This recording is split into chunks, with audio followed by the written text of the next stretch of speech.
एहसास।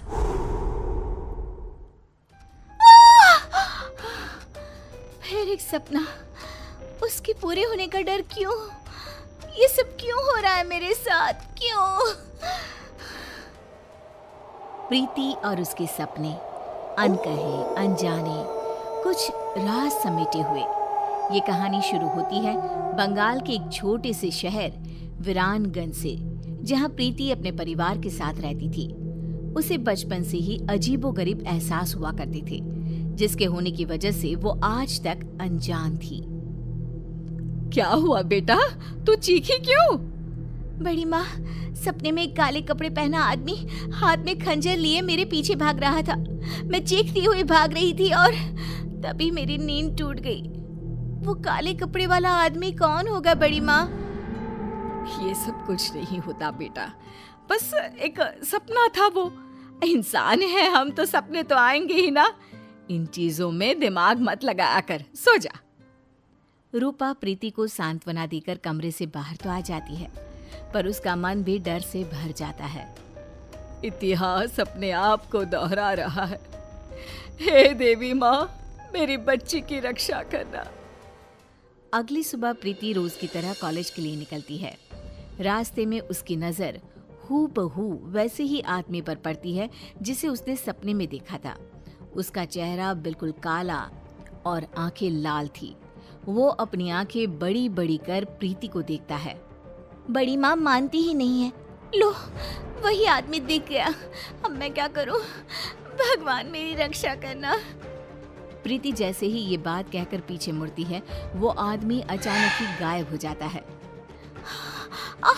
मेरा हाथ, बहुत जलन हो रही है।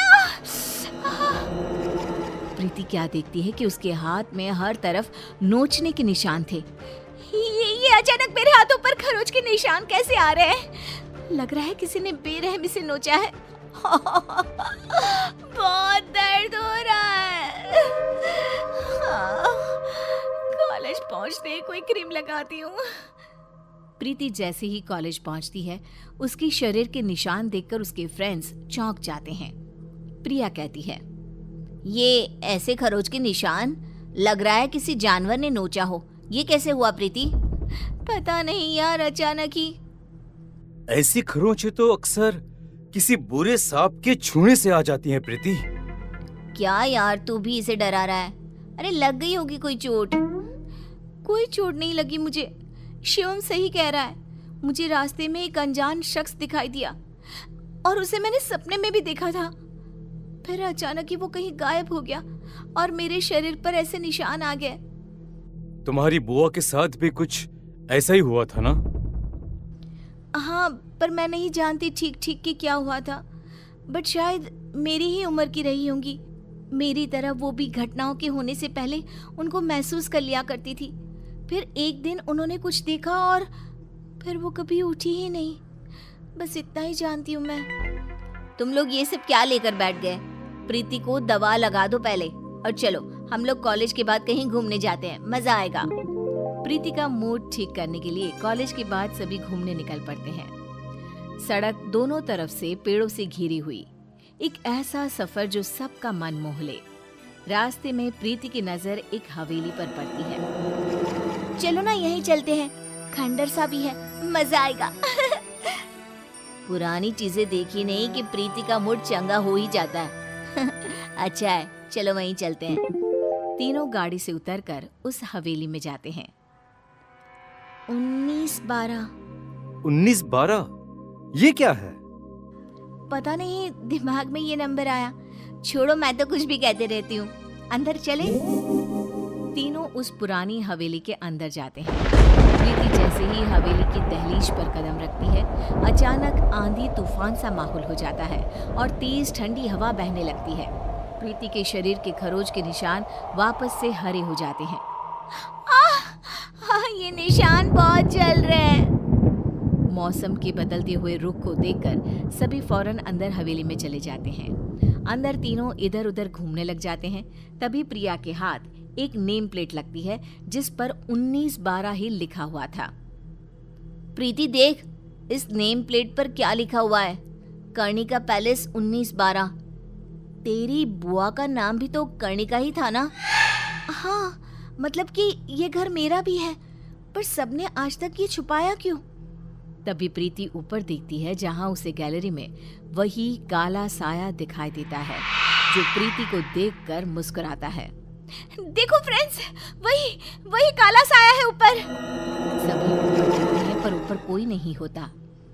कहाँ गया? अभी तो यही था। मुझे कुछ एहसास हो रहा है फ्रेंड्स, लगता है मानो इसी हवेली में मैं रही हूँ, पहले, बहुत पहले। तभी अपनी आंखों के सामने प्रीति को कुछ चीज दिखाई देनी शुरू होती है। वो देखती है कि उसकी बुआ उसी अनजान आदमी के साथ कोई तंत्र साधना कर रही है। तुमने जो कहा मैंने किया ना, अब तो मुझे जाने दो ना। नहीं कर्णिका, अब तुम पूरी तरह से मेरी हो।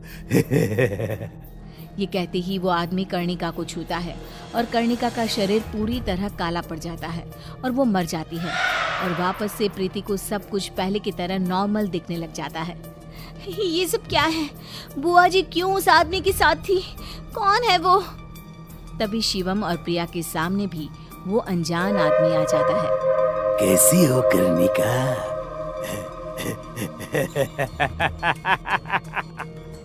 प्रीति के रूप में फिर से पैदा हुई तुम, पर देखो देखो किस्मत वापस मेरे ही पास आ गई ना। मैं कर्णिका? तुम्हारी बुआ कर्णिका, उसे काले जादू से ताकतें हासिल करनी थी और उसी काले जादू ने मुझे जन्म दिया। उसकी ताकत की लालच उसे ही खा गई और वो दोबारा तुम्हारे रूप में पैदा हुई। इसलिए तुम में बहुत सी शक्तियां हैं, पर अब तुम्हारे जाने का समय हो गया है प्रीति। वो कर्णिका थी, मैं प्रीति हूँ। मुझे किसी भी ताकत की कोई लालच नहीं है। यू कांट डिस्ट्रॉय मी। वो काला साया प्रीति के पीछे भागता है, बिल्कुल उसी तरह जैसा उसने सपने में देखा था। प्रीति भागती हुई ऊपर कमरे में खुद को बंद कर लेती है। आज मेरा सपना ही मुझे बचाएगा। प्रीति अपने सपने को याद करती हुई कमरे के एक कोने में पड़े एक मटके को निकालकर जमीन पर छोड़ देती है और साया गायब हो जाता है।